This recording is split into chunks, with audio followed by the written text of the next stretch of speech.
मैं doctor Surendra Kumar, assistant professor of political science, government girls PG college Jhunjhunu. आज हम western political thought के अंतर्गत प्लेटो के न्याय सिद्धांत पर डिस्कस करेंगे। न्याय का सिद्धांत दार्शनिक प्लेटो के राजनीतिक चिंतन का महत्वपूर्ण अंग है। इस सिद्धांत के महत्व का आभास इसी तथ्य से लगाया जा सकता है कि प्लेटो ने अपने सबसे महत्वपूर्ण ग्रंथ रिपब्लिक का सब टाइटल अर्थात उसका वैकल्पिक न्याय ही कंसर्निंग जस्टिस रखा है। जिस आदर्श राज्य की रूपरेखा प्लेटो ने तैयार की है, उस आदर्श राज्य के दो आधार स्तंभ जहाँ शिक्षा और साम्यवाद हैं, वहीं उसकी आधारशिला या नींव प्लेटो का न्याय सिद्धांत है। प्लेटो के समस्त राजनीतिक चिंतन का मूल उद्देश्य एक ऐसे आदर्श राज्य की स्थापना करना है जो व्यक्तिगत अक्षमता, अस्थिरता एवं राजनीतिक स्वार्थपरता आदि समकालीन एवं पूर्वकालीन यूनानी नगर राज्यों में व्याप्त व्याधियों से उन्मुक्त हो। अर्थात प्लेटो सक्षम, स्थिर, व्यवस्थित और आत्म संयमी राज्य की स्थापना करना चाहता है। वह अपने आदर्श राज्य को एक ऐसे न्याय के सिद्धांत पर आधारित करना चाहता है जो राज्य की एकता प्रदान करे, नागरिकों को घोर व्यक्तिवाद के प्रभाव से बचाए, कार्यों का विशेषीकरण अर्थात स्पेशलाइजेशन ऑफ पावर द्वारा अक्षमता को दूर करे, राज्य में स्थिरता प्रदान करे। रिपब्लिक में न्याय संबंधी धारणा को इतना प्रमुख स्थान दिया गया है कि प्रोफेसर अर्नेस्ट बार्कर ने कहा है कि प्लेटो चाहे सोफिस्ट वर्ग की धारणाओं का विरोध कर रहा हो या समाज की विद्यमान व्यवस्था में सुधार के लिए प्रयत्नशील हो, न्याय प्लेटो के विचार का मूलाधार है। रिपब्लिक का प्रारंभ और अंत न्याय सिद्धांत से होता है। न्याय की स्थापना हेतु प्लेटो ने आदर्श राज्य की व्यवस्था करता है, साम्यवाद के सिद्धांत का प्रतिपादन करता है, एक नई शिक्षा व्यवस्था द्वारा मनुष्य के आत्मज्ञान को सीख देकर न्यायशील व्यक्ति बनाना चाहता है, ज्ञानी, विशेषज्ञ, सुशिक्षित दार्शनिकों के शासन की चर्चा करता है। यही कारण है कि प्रोफेसर बार्कर ने न्याय को प्लेटो के सिद्धांत का केंद्र और उसकी रिपब्लिक का मूल पाठ कहा है।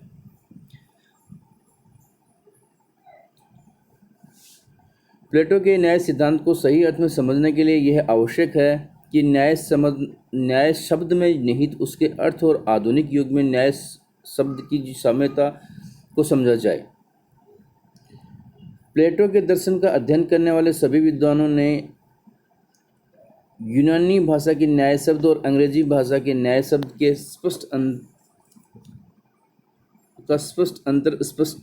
स्पष्टीकरण करने का प्रयास किया है।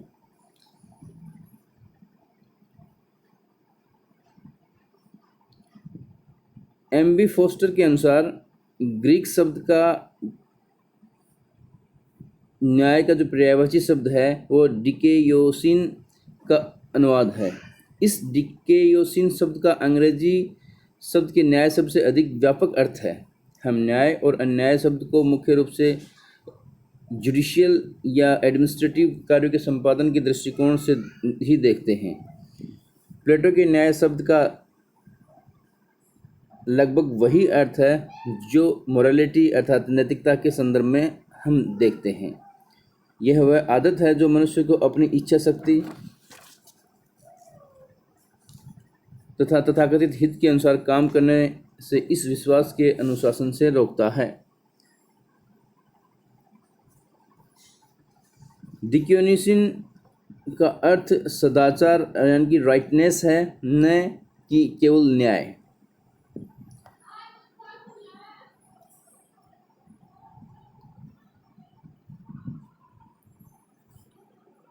प्लेटो के संबंध में, न्याय के संबंध में कुछ पूर्व अवधारणाएं प्रचलित थी।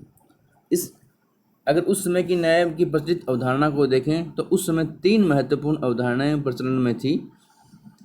प्लेटो के समय में न्याय के संबंध में 3 अवधारणाएं प्रचलित थी जिनको उन्होंने गलत अवधारणाएं कहा है। इनमें क्रमशः परंपरावादी सिद्धांत, उग्रवादी सिद्धांत और यथार्थवादी सिद्धांत कहा जाता है। न्याय का परंपरावादी सिद्धांत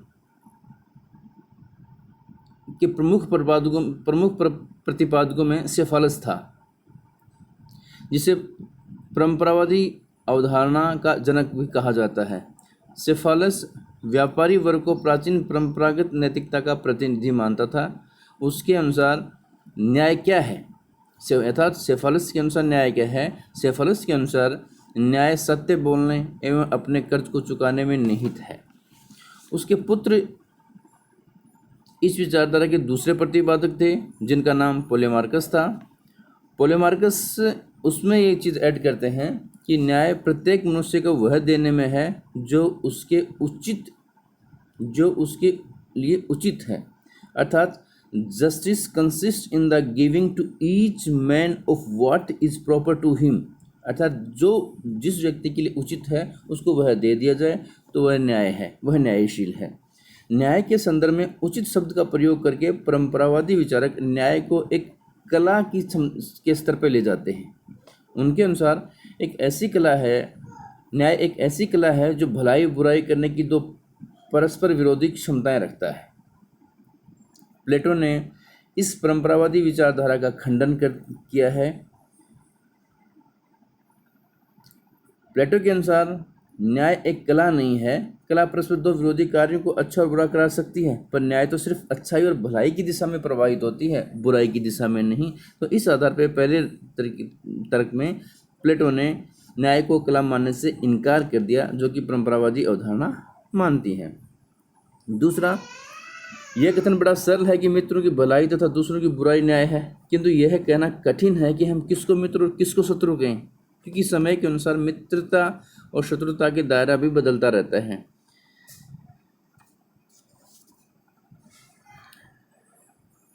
नेक्स्ट, परंपरावादियों ने एक अन्य त्रुटि यह भी की है कि उन्होंने न्याय को केवल 2 व्यक्तियों का संबंध मात्र माना है।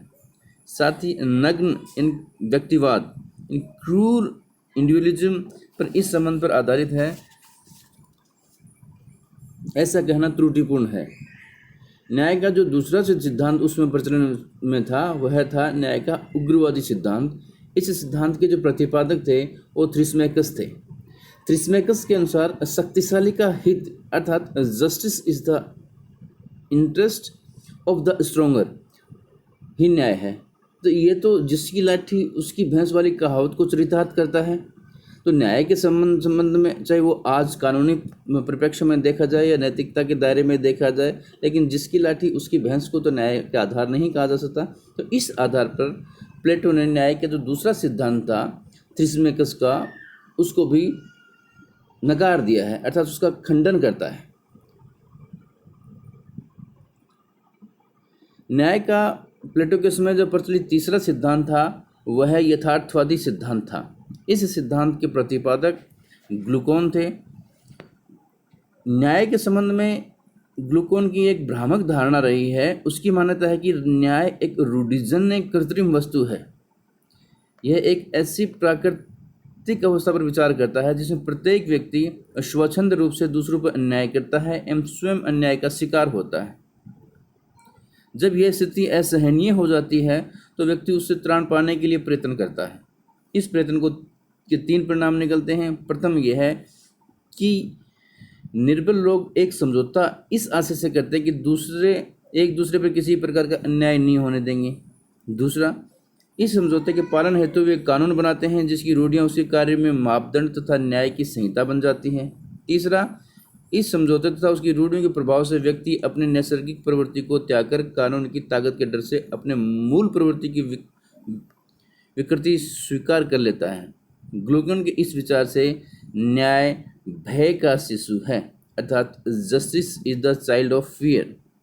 अब न्याय की चाहे कानूनी अवधारणा हो चाहे न्याय की नैतिक अवधारणा हो, लेकिन कानून को अगर न्याय को भय का बाई प्रोडक्ट बताया जाए तो ये किसी भी दृष्टि से अनुकूल नहीं है। अगर न्याय के दृष्टिकोण से ग्लूकोन के विचारों को देखा जाए तो ग्लूकोन के अनुसार न्याय कमज़ोर की आवश्यकता है, यही संज्ञा इसमें दी जा सकती है। जबकि न्याय की नज़र में न तो कोई शक्तिशाली है न ही कोई कमज़ोर है, न्याय तो समान रूप से सब पे लागू होता है।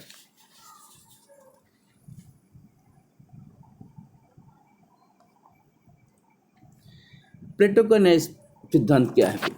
जब प्लेटो अपने समय के प्रचलित तीनों सिद्धांतों को, परंपरावादी सिद्धांत है, तो उग्रवादी सिद्धांत है और न्याय का जो यथार्थवादी सिद्धांत है, तीनों का आलोचना करता है। तो फिर हम ये देखें कि प्लेटो का न्याय सिद्धांत क्या है। सेफालस और पोलीमार्कस, थ्रिस्मेकिस तथा ग्लूकोन न्याय के संबंधित जिन सिद्धांतों का प्रतिपादन करते हैं, इन तीनों का एक समान विशेषता है कि वे न्याय को एक बाहरी वस्तु मानते हैं।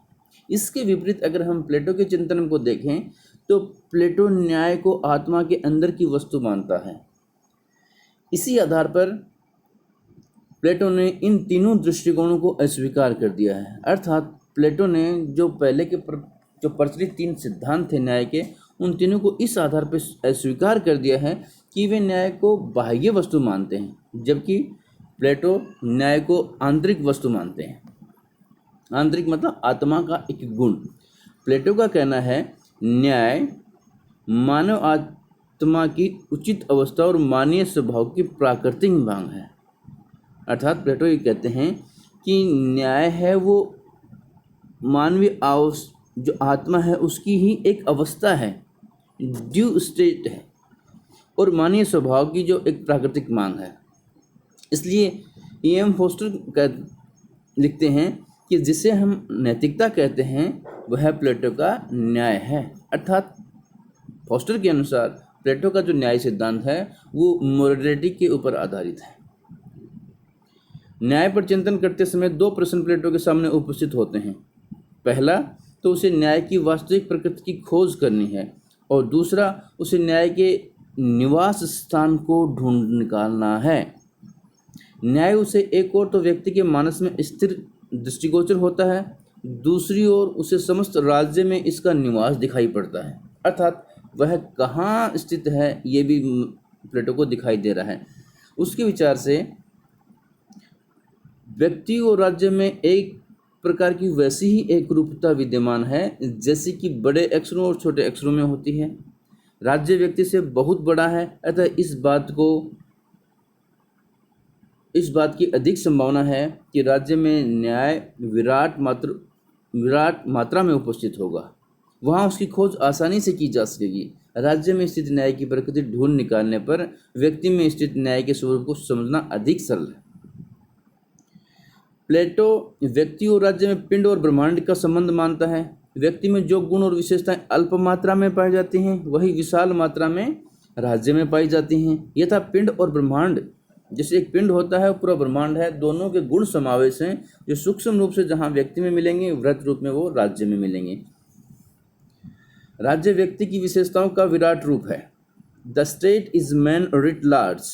इसलिए प्लेटो की ये कथन बहुत ही महत्वपूर्ण हो जाता है कि राज्य व्यक्ति का ही वृहत रूप है, क्योंकि जो गुण व्यक्ति के अंदर हैं, जो गुण सूक्ष्म रूप में व्यक्ति के अंदर हैं, वे सारे के सारे गुण राज्य के अंदर वृहत रूप में विद्यमान हैं। प्लेटो के अनुसार न्याय के दो रूप हैं, एक व्यक्तिगत न्याय और दूसरा सामाजिक न्याय। वह मानवीय आत्मा के तीन नैसर्गिक प्रवृत्तियों की चर्चा करते हैं। प्लेटो मानवीय आत्मा की तीन नैसर्गिक प्रवृत्तियों की चर्चा करते हैं। नंबर 1 एपेटाइट, वासना, जिसे इंद्रिय तृष्णा भी कहा जाता है। नंबर 2 साहस, स्पिरिट, और नंबर 3 विजडम अर्थात ज्ञान। ये तीनों गुण जब उचित अनुपात में मानव मस्तिष्क में विद्यमान रहते हैं तभी व्यक्ति न्याय का पालन कर सकता है। अर्थात तीनों गुणों का समावेशन एक व्यक्ति के अंदर होना जरूरी है। दूसरे शब्दों में अगर कहें तो इंद्रिय तृष्णा शौर्य और बुद्धि का उचित समन्वय और सामंजस्य व्यक्ति के जीवन में न्याय की सृष्टि करता है। जब यह संतुलन बना रहता है तो व्यक्ति न्यायशील है, लेकिन जब यह संतुलन बिगड़ जाता है, अर्थात तीनों तत्वों का जब संतुलन बिगड़ जाता है, तब व्यक्ति धर्मांध और कामांध हो जाता है और वह अन्यायशील प्राणी की तरह व्यवहार करता है।